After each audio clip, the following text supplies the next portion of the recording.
1996년 가을 서울의 밤하늘이었습니다. 거대한 크레인에 매달린 한 남자가 수만 명의 머리 위로 천천히 떠오릅니다. 그런데 바로 그 순간 아무도 예상하지 못한 일이 벌어집니다. 한 청년이 객석을 박차고 나와 가수를 따라 까마득한 철골을 기어오르기 시작한 것입니다. 한 발만 헛디뎌도 수십 미터 아래로 추락하는 아찔하기 그지없는 높이였습니다. 여러분이 이 가수라면 어떻게 했을까요? 놀라 노래를 멈추거나 경호원을 불렀을지도 모릅니다. 하지만 그는 달랐습니다. 노래를 단 한 소절도 멈추지 않았죠. 음정 하나 흐트러지지 않은 채 위태롭게 매달린 낯선 청년을 떨어지지 않도록 끝까지 끌어안았습니다. 이 남자의 이름은 팝의 황제 마이클 잭슨이었습니다. 이름조차 모르는 한국 팬 한 사람을 위해 목숨까지 걸 줄 아는 남자였죠. 그런데 말이죠. 세상 모든 사람에게 이토록 다정했던 이 남자가 정작 자신을 가장 아껴준 단 한 사람에게서는 평생의 전부를 빼앗았습니다. 이 비극은 몇 년 전 런던의 한 거실에서 조용히 시작되었습니다. 세계에서 가장 유명한 음악가가 자신을 친동생처럼 아끼던 어린 후배에게 낡은 노트 한 권을 펼쳐 보입니다. 자신이 평생 모은 노래들의 목록이었죠.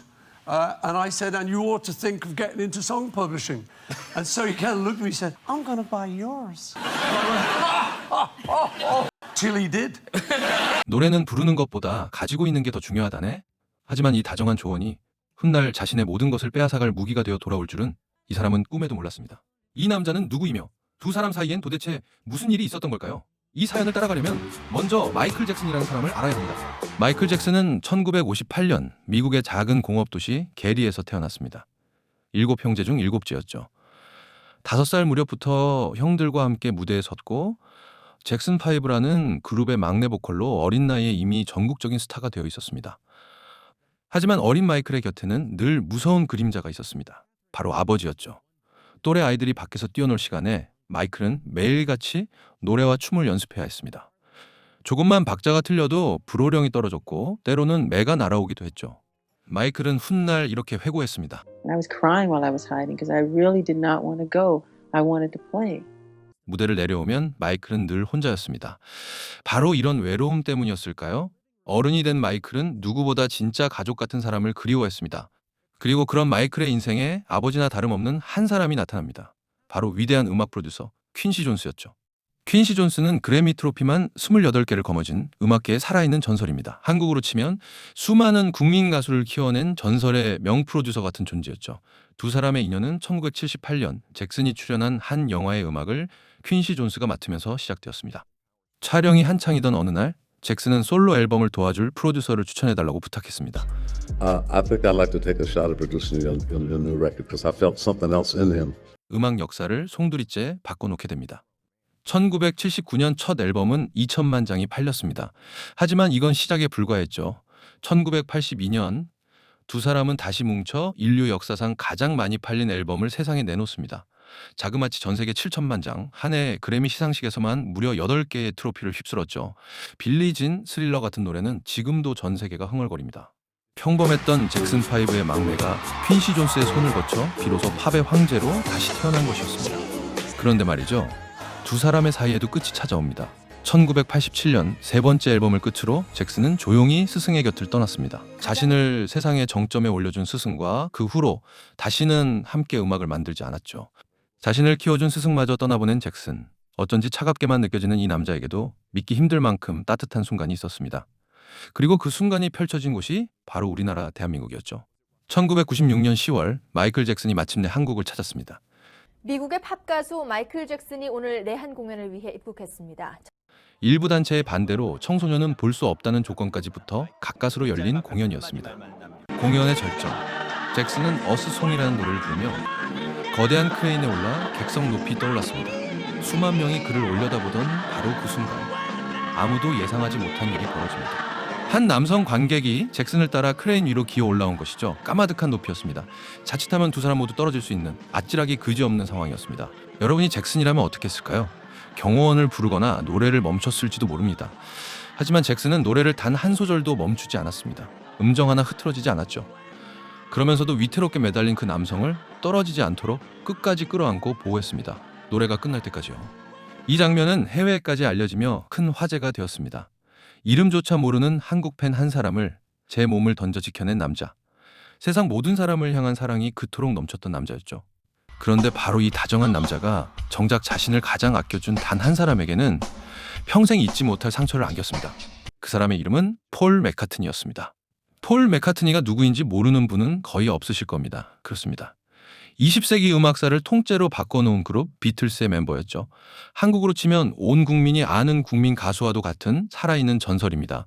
두 사람은 1970년대 중반에 처음 만나 곧 둘도 없는 친구가 되었습니다. 1982년과 이듬해 함께 부른 듀엣곡들은 전 세계 차트를 휩쓸었죠. We had a really good time. We made a couple of records together, did a video, and we're very good friends. 외로웠던 소년에게 맥카트니는 그저 친구가 아니라 형이자 스승 같은 존재였던 것이죠.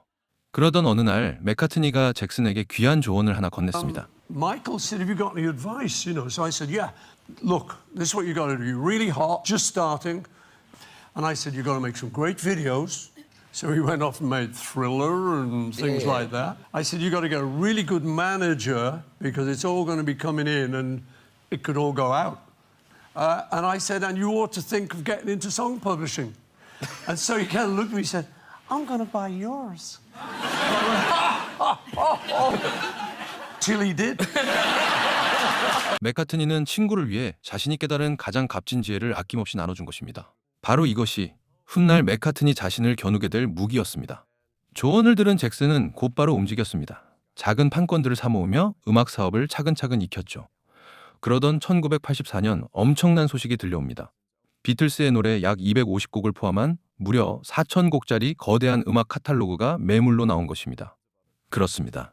그것은 다름 아닌 친구 맥카트니가 만든 노래들이 담긴 보물상자였습니다. 그런데 잭슨이 이 보물에 입찰했다는 소식이 퍼지자 뜻밖의 반응이 나옵니다. 음악계 사람들은 모두 이렇게 믿었거든요. 잭슨이 절친 맥카트니를 위해 대신 사서 선물하려는 거야. 두 사람이 워낙 친했으니까요. 심지어 판매자 측조차 잭슨이 맥카트니의 대리인일 거라고 의심했습니다. 사실 이 거래의 시작은 잭슨의 한마디였습니다.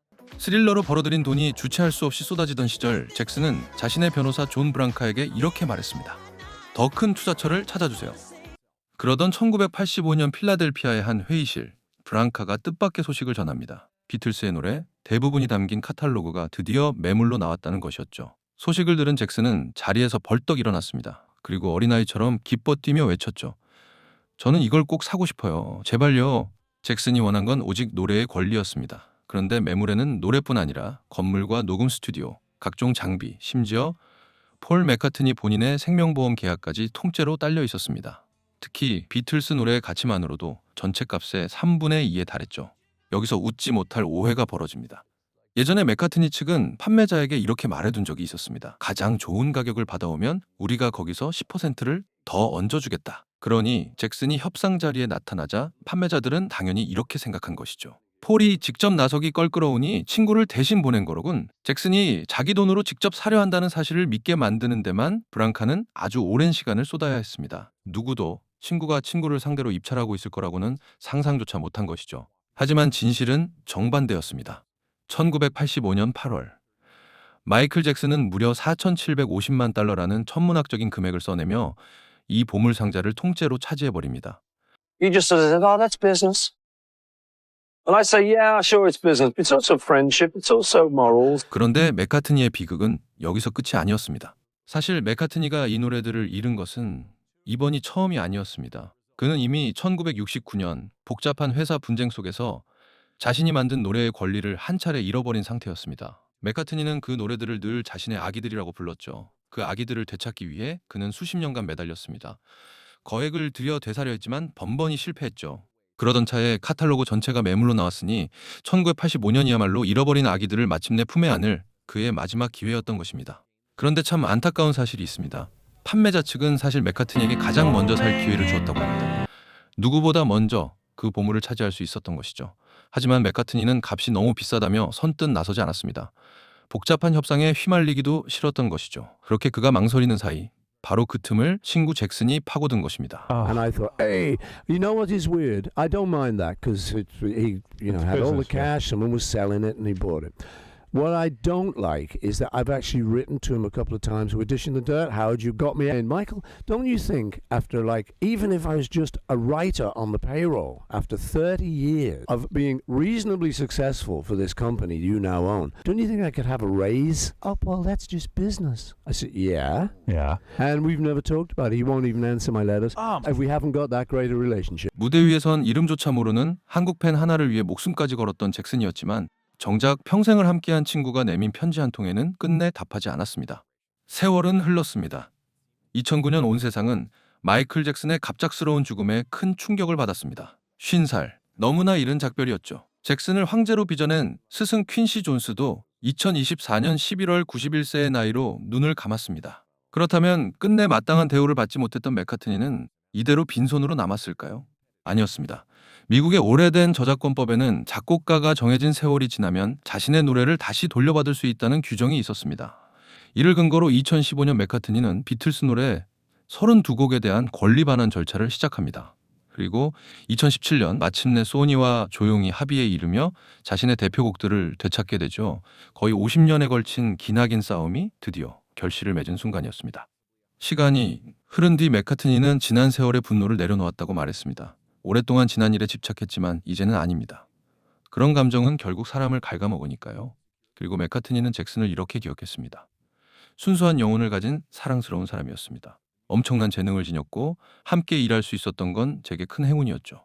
우리는 그냥 조금씩 멀어졌을 뿐입니다. 돌이켜보면 두 사람을 갈라놓은 건 음악도 돈도 아니었습니다. 잭슨이 맥카트니에게서 진짜 빼앗은 것은 어쩌면 노래가 아니라 30년 세월에 대한 마땅한 존중이었는지도 모릅니다.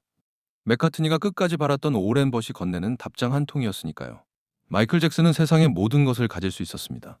하지만 정작 오랜 친구가 바란 이 작은 것 하나만큼은 끝내 내어주지 못했습니다.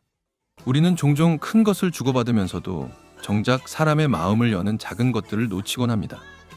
오랜 세월 곁을 지켜준 사람에게 마땅한 고마움과 존중을 건네는 일. 이 작은 정성이야말로 무엇과도 바꿀 수 없는 가장 값진 보물일지도 모릅니다. 이번 영상 끝까지 시청해주셔서 감사합니다. 좋아요, 구독 잊지 마시고요. 알림 설정도 꼭 하셔서 다음 영상도 놓치지 마세요. 그럼 다음 영상에서 만나요.